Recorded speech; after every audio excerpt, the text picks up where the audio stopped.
کہو کیا تم اس ذات کا انکار کرتے ہو جس نے زمین کو 2 دن میں پیدا کیا اور بتوں کو اس کا مد مقابل بناتے ہو؟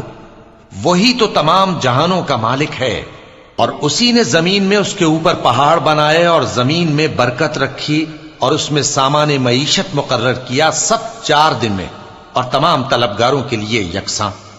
پھر وہ آسمان کی طرف متوجہ ہوا جبکہ وہ دھواں تھا، تو اس نے اس سے اور زمین سے فرمایا کہ دونوں آؤ، خواہ خوشی سے خواہ ناخوشی سے۔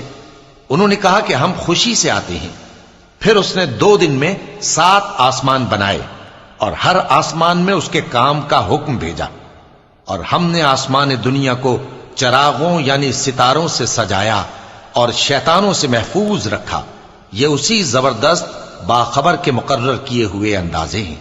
پھر اگر یہ منہ پھیر لیں تو کہہ دو کہ میں تم کو ایسی چنگھاڑ کے عذاب سے آگاہ کرتا ہوں جیسے عاد اور سمود پر چنگھاڑ کا عذاب آیا تھا، جب ان کے پاس پیغمبر ان کے آگے اور پیچھے سے آئے کہ اللہ کے سوا کسی کی عبادت نہ کرو، تو وہ کہنے لگے کہ اگر ہمارا پروردگار چاہتا تو فرشتے اتار دیتا، سو جو تم دے کر بھیجے گئے ہو ہم اس کو نہیں مانتے۔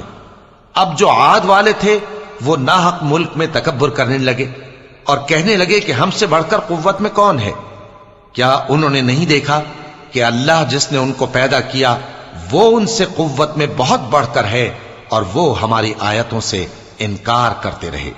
تو ہم نے بھی ان پر نحوست کے دنوں میں زور کی آندھی چلائی تاکہ ان کو دنیا کی زندگی میں ذلت کے عذاب کا مزہ چکھا دیں، اور آخرت کا عذاب تو بہت ہی ذلیل کرنے والا ہے، اور اس روز ان کو مدد بھی نہ ملے گی۔